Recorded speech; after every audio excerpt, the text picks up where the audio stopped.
بسم اللہ الرحمن الرحیم۔ السلام علیکم پیارے دوستو، آج میں آپ کے ساتھ ایک صبر کا واقعہ پیش کرتی ہوں۔ عبداللہ بن محمد جہادی مہم کے ایک سلسلے میں مصر کے ایک علاقے میں مقیم تھے۔ ساحل پر ٹہلتے ٹہلتے ایک بار ساحل سمندر پر جا نکلے۔ دیکھا تو وہاں ایک خیمے میں ایک انسان نظر آیا۔ وہ انسان ہاتھ اور پاؤں سے معذور تھا، آنکھوں سے بھی وہ معذور تھا اور لیٹا ہوا تھا۔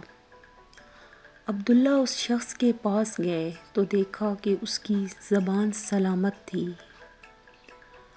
ایک طرف اس کی یہ حالت تھی کہ اس کے جسم کا کوئی اعضاء سلامت نہیں تھا سوائے زبان کے، اور دوسری طرف وہ کہہ رہا تھا، اے میرے مالک تیرا شکر ہے، یا میرے مالک تیرا بے حد شکر ہے، تو نے اپنی نعمتیں مجھے عطا کیں، یا میرے مالک مجھے اتنی توفیق دے کہ میں تیری نعمتوں کا شکر ادا کر سکوں، یا میرے مالک تم نے مجھے بہت سو پر فضیلت عطا کی ہے، اے میرے مالک مجھے توفیق دے میں تیری حمد و ثنا کر سکوں۔ جب عبداللہ نے یہ دعا سنی تو اسے بہت حیرت ہوئی کہ ایک طرف اس شخص کی یہ حالت ہے کہ یہ شخص ہر ایک چیز سے محروم ہے اور وہ پھر بھی اللہ کی نعمتوں پر شکر کی دعا مانگ رہا ہے۔ اس نے اس شخص کے پاس جا کر پوچھا، حضرت آپ اللہ تعالیٰ کی کس نعمت پر شکر اور حمد و ثنا کی خواستگار ہیں؟ معذور شخص نے جواب دیا، آپ کو کیا معلوم اللہ کا میرے ساتھ کیا معاملہ ہے؟ اللہ اگر آسمان سے آگ برسا دے اور مجھے راکھ کر دے، پہاڑوں کو حکم دے کہ مجھے کچل دیں، سمندروں کو حکم دے کہ مجھے غرق کر دیں، تو میں کیا کر سکتا ہوں؟ میں کچھ نہیں کر سکتا۔ زمین کو اگر خدا حکم دے دے کہ مجھے نگل دے تو میں کیا کر سکتا ہوں؟ میں کچھ نہیں کر سکتا۔ لیکن خدا نے جو مجھے زبان کی نعمت عطا کی ہوئی ہے، میں اس زبان کی نعمت کا کیسے شکر ادا کروں کہ اللہ تعالیٰ نے اتنی بڑی نعمت سے مجھے نواز رکھا ہے، میں اس نعمت کا بھی شکر ادا نہیں کر سکتا۔ اس نے بتایا کہ میرا ایک بیٹا ہے جو میری خدمت کرتا ہے، آج 3 دن سے وہ میرے پاس نہیں آیا، وہی میرا واحد سہارا ہے، آپ اگر اس کو ڈھونڈ دیں تو آپ کی بہت مہربانی ہوگی۔ عبداللہ نے اس کی بات سنی تو باہر نکلا اور اس کے بیٹے کی تلاش شروع کی۔ اس نے دیکھا کہ قریب ہی پتھروں کے بیچ ایک لڑکے کی لاش پڑی ہوئی ہے جس کو درندوں نے نوچ رکھا ہے۔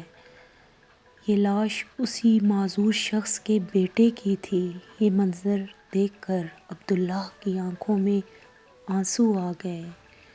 وہ سوچنے لگا کہ اتنا بڑا غم ایک معذور باپ کیسے برداشت کرے گا، میں کن الفاظ میں جا کر اس کے معذور باپ کو اس کے بیٹے کی موت کی خبر دوں گا۔ یہ سوچ کر وہ اٹھا اور اس معذور شخص کے پاس آیا اور اس کو اپنے بیٹے کی موت سے آگاہ کیا۔ بیٹے کی موت کا سن کر معذور شخص کی آنکھوں سے آنسو جاری ہو گئے، دل چھلنی چھلنی ہو گیا، لیکن پھر بھی زبان سے خدا کا شکر ادا کرنے لگا، کہنے لگا، اے میرے مالک تیرا شکر ہے، اے میرے مالک تیرا شکر ہے کہ تو نے میری اولاد کو نافرمان پیدا نہیں کیا اور اسے جہنم کا ایندھن بننے سے بچا لیا، اے میرے مالک تیرا شکر ہے۔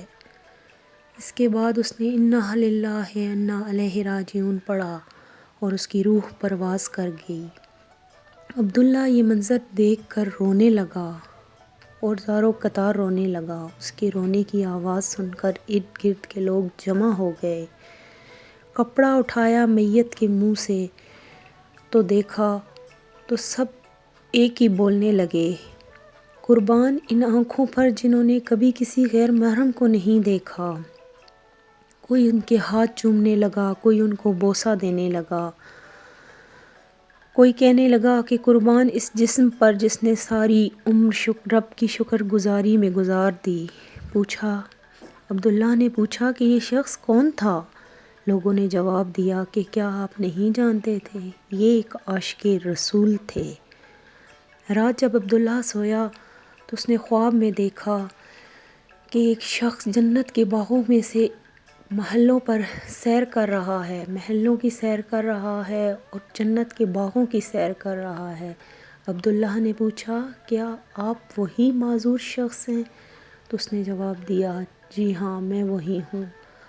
اللہ نے میرے صبر کی بدولت مجھے ایک اعلیٰ مقام عطا کیا ہے اور میرے صبر کی بدولت مجھے ایک اعلیٰ زندگی سے نوازا ہے۔ بے شک صبر بہت بڑی نعمت ہے۔ دوستو، ہر خوشی اور ہر غم میں، ہر حال میں اللہ تعالیٰ کا شکر ادا کرنا چاہیے اور صبر کرنا چاہیے۔ اللہ تعالیٰ کے نزدیک صبر بہت بڑی چیز ہے اور اللہ تعالیٰ صبر کا بہت بڑا صلہ دیتے ہیں۔ اگر آپ کو میری ویڈیو اچھی لگے تو لائک کیجیے گا اور میرے چینل کو سبسکرائب کیجیے گا۔